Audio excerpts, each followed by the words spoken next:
Alors, rebonjour les amateurs de couteaux, ici c'est Jean qui vous retrouve pour une nouvelle vidéo. Alors, cette semaine, on va s'occuper de notre petit ami ici qui est un couteau Ferrum Forge, c'est le Stinger. Avant de débuter, je voudrais faire un petit rappel comme quoi moi, je suis complètement indépendant, c'est-à-dire que je n'ai pas de lien avec aucune compagnie et que les couteaux que je vous présente sont tous des couteaux qui m'appartiennent, que j'ai payé avec mon argent. Donc, il n'y a aucune... je suis complètement indépendant, j'ai pas de lien avec personne.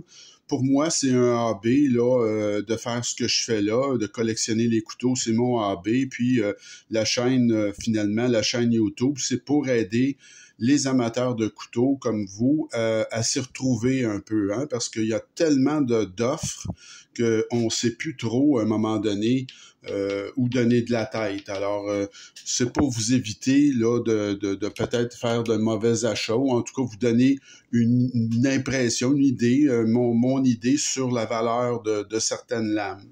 Donc, c'était pour faire une petite intro, un petit rappel là-dessus. Je l'avais déjà dit antérieurement, mais c'est bon de le répéter. Pour ce qui est de la compagnie Ferrum Forge, alors Ferrum Forge, c'est la première fois que je vous les présente, alors je vais faire un petit topo très rapide parce que je connais pas grand-chose de cette compagnie-là, mais c'est une compagnie américaine qui est basée en Californie. C'est une compagnie qui donne dans plutôt les couteaux de luxe. Alors, c'est très cher, les Ferrum Forge. C'est pas des couteaux qui sont bon marché. Et comme disent les Américains, they have moved their production overseas. Alors ça veut dire que depuis un certain temps, la compagnie a décidé de faire l'assemblage de ces couteaux en Chine. Donc, plus précisément, là, pas par n'importe qui, par WeKnife. Donc, les couteaux Ferrum Forge sont dessinés, toute l'ingénierie, les dessins, c'est fait aux États-Unis, mais l'assemblage de ces couteaux-là est fait par WeKnife. Et on sait à quel point WeKnife sont excellents dans l'assemblage. Donc, c'est vraiment un manufacturier haut de gamme. Alors, il n'y a pas de souci à se faire à ce niveau-là. Alors, c'était ma petite introduction sur Ferrum Forge. Alors, pour ce qui est de notre ami ici, le Stinger, on va faire des petites comparaisons de grandeur. Vous pouvez voir, c'est pas un très grand couteau, le Stinger. C'est un couteau de taille plutôt moyenne. Vous voyez ici, vous avez le Benchmade Bug Out. Je prends aussi toujours à titre de comparaison le rat numéro 2. Qui, pour des raisons inconnues, j'ai de la misère à l'ouvrir aujourd'hui, pourtant il est tellement facile. Alors, c'est un peu plus grand qu'un rat numéro 2, mais peut-être une petite affaire plus petite qu'un Benchmade Bug Out. Vous avez aussi ici le Benchmade Mini Presidio. Donc, comme vous pouvez voir, là, ça se compare très, très bien, là. Les deux Benchmade, c'est vraiment à peu près la même longueur, là, que notre Stinger. Alors, pour ce qui est des spécifications maintenant du Stinger, alors, c'est un couteau qui fait 7,3 pouces ou 18,54 cm.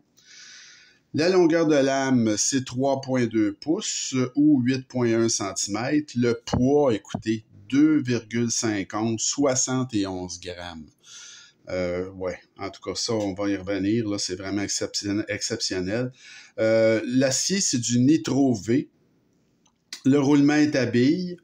La poignée, c'est du G10. Le style de lame, comme vous pouvez voir, c'est un drop point. Le déploiement, alors c'est un déploiement par gâchette, une petite gâchette ici sur le dessus, donc très très facile. Et le mécanisme de verrouillage, c'est un mécanisme de doublure, alors verrouillage par doublure. Et je dis c'est la gâchette pour le mode de déploiement, mais vous avez aussi, je vais l'ouvrir, vous allez peut-être mieux voir. Vous voyez ici, il y a une rainure dans la lame. Ça peut vous permettre, je vous dis pas que c'est très facile et très évident, mais de l'ouvrir avec, faire une ouverture inversée, si vous voulez, avec l'index. Bon, c'est une possibilité. Ça fonctionne bien. Je peux pas dire que ça fonctionne pas bien. Regardez, ça fonctionne très bien. Mais la plupart des gens vont se servir de la gâchette qui est vraiment extrêmement bien placée et qui fonctionne à merveille. Alors, ça, c'est pour le mécanisme d'ouverture et fermeture. L'épaisseur de lame, alors 0,12 pouces, 3,1 mm. L'épaisseur de manche, c'est très mince, un Stinger, 0,39 pouces ou 10 mm. Et la largeur dans son plus large ici, ce qui n'est pas très très large, c'est 1,10 pouces ou 28,2 mm. Le clip, il est en acier, position tip-up et non réversible.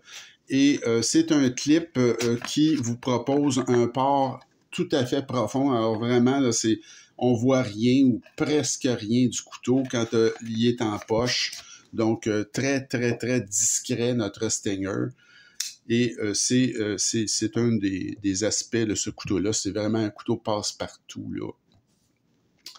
Alors, pour ce qui est de l'évaluation maintenant, alors le design, ben écoutez, c'est propre et net, comme on dit, là, c'est sans bavure, c'est classique à souhait, indémodable. Écoutez, regardez-moi ce couteau-là, c'est vraiment extrêmement beau, extrêmement bien fait. Un 9 sur 10 pour le design. Les matériaux, alors Nitro V pour l'acier, le manche en G10, roulement à billes, un clip de port profond. J'ai mis un 8 sur 10 pour les matériaux. Présentation et assemblage. Alors, vous avez la petite boîte ici Ferrum Forge et vous avez à l'intérieur une petite pochette là pour mettre le couteau. Donc, c'est vraiment, ça c'est vraiment très minimal là, pour un couteau vraiment de manufacturier haut de gamme. Ils ne sont pas trop forcés. Pour ce qui est de l'assemblage, par contre, c'est impeccable. Alors là, l'assemblage, on reconnaît WeKnife. C'est vraiment un ajustement phénoménal, notamment du pivot et de la détente. Alors là, on est dans les ligues majeures. Écoutez, regardez-moi l'action de ce couteau-là. Faites juste toucher un petit peu et pouf, ça sort immédiatement. Vous ne pouvez pas le rater, c'est pas possible. Il y a juste pour ajuster un pivot comme ça et une détente. C'est la perfection. Écoutez, c'est vraiment remarquable. Alors, j'ai mis un 9.5 pour l'assemblage de ce couteau-là. Ben, l'action, elle est exceptionnelle, comme je vous disais aussi. C'est une action qui est quasi fall shot, comme vous pouvez voir. C'est un couteau que vous ne pouvez à peu près pas rater pour l'ouverture. Avec un petit peu d'aide, là, ça se ferme, c'est quasi fall shot. Le seul petit reproche que je peux faire à ce couteau-là, c'est que l'accès à la barre de déverrouillage aurait pu être mieux. C'est-à-dire qu'il n'y a pas eu assez ici, selon moi, de découpage. On aurait pu découper un petit peu plus pour avoir un accès à la barre de déverrouillage. C'est pas mauvais, là, mais je veux dire, ça aurait pu être mieux. Il y aurait eu moyen de découper un petit peu plus bas, là, au niveau des doublures, des montants de doublure aussi, et du G10, pour vous donner un accès plus facile à la barre de déverrouillage. Mais c'est vraiment le seul petit accroc, là, parce que pour le reste, l'action, elle est phénoménale. Donc, j'ai mis un 9 sur 10 quand même, là, parce qu'on peut pas dire que c'est raté, que c'est difficile à faire, mais ça aurait pu, si on peut trouver quelque chose qui aurait pu être amélioré sur l'action, ça aurait été ça. Le poids, ben écoutez, là, c'est ça, c'est formidable. Là, le poids, écoutez, c'est 2,5 onces. Donc, il y a de la squelettisation à l'intérieur. Oui, vous pouvez le voir. Donc, ils ont vraiment fait des efforts au niveau de la squelettisation, beaucoup de squelettisation. Le couteau pèse rien. Donc, c'est vraiment un poids plume. Donc, j'ai mis un 10 sur 10 pour le poids. 2,5 onces, c'est remarquable. L'ergonomie, c'est un autre point remarquable de ce couteau-là. Écoutez, vous avez une position avancée, vous voyez ici sur la lame, là, la main, c'est incroyable. Vous avez de la dentelure, vous avez la position avancée, donc ça vous permet d'avoir une grippe très solide sur le couteau.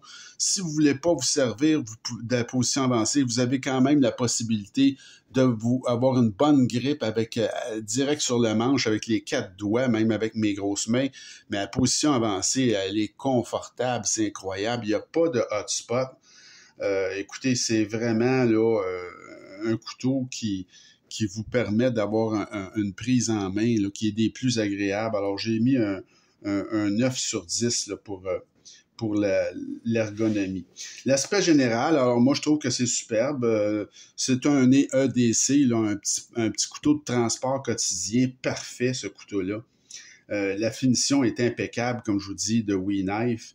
Et il y a pas vraiment ou très peu de faiblesse. La seule faiblesse, comme je vous dis, que je peux revenir, c'est la petite barre de déverrouillage qui aurait pu être un petit peu plus accessible. Mais à part de ça, franchement, c'est vraiment remarquable. Donc, j'ai mis un 9 sur 10 aussi pour l'aspect général. Au niveau du prix maintenant. Alors, comme je vous ai dit, le prix, c'est fait en Chine par Oui. Moi, je l'ai eu en vente, donc c'est pour ça que je l'ai acheté.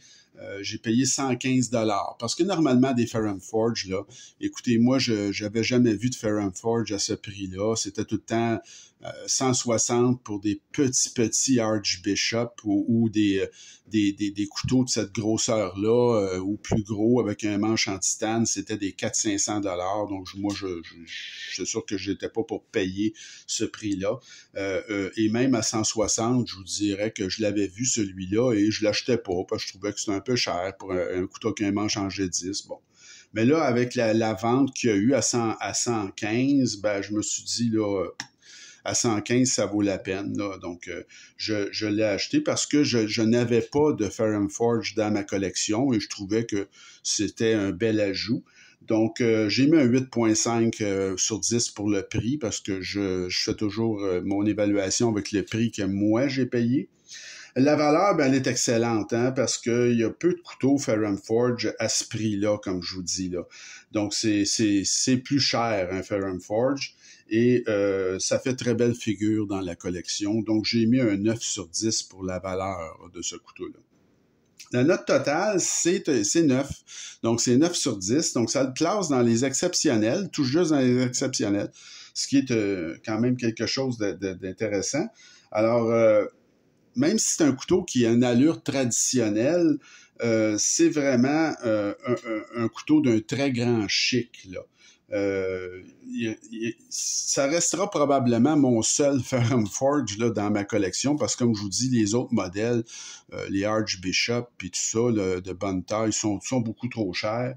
Mais je suis bien content de l'avoir et si vous le trouvez au prix que moi j'ai payé, ben écoutez, puis si vous aimez le style là, qui est vraiment très joli, ben je vous le recommande sans réserve là, parce que c'est un couteau ça qui est certifié Jean Haché. Alors, ça fait le tour de notre revue de cette semaine. Pour la prochaine vidéo, on va aller du côté des couteaux budget, donc avec un très, très grand couteau que je vous ai montré à quelques reprises parce que je le mettais en guise de comparaison, mais là, on va vraiment en faire l'évaluation. C'est un couteau de la compagnie Bestech et ça s'appelle un Swordfish. J'ai de la misère à prononcer ça. Donc, un Swordfish, ça veut dire un poisson en lance ou épée, si vous voulez. Donc, c'est un très grand couteau et c'est pas cher, là. C'est un couteau budget. Alors, j'espère que la vidéo vous a plu. Si c'est le cas, n'hésitez pas à vous abonner à ma chaîne et à m'écrire si vous avez des commentaires. Et il me reste à vous souhaiter une bonne fin de journée et on se retrouve très bientôt. Salut!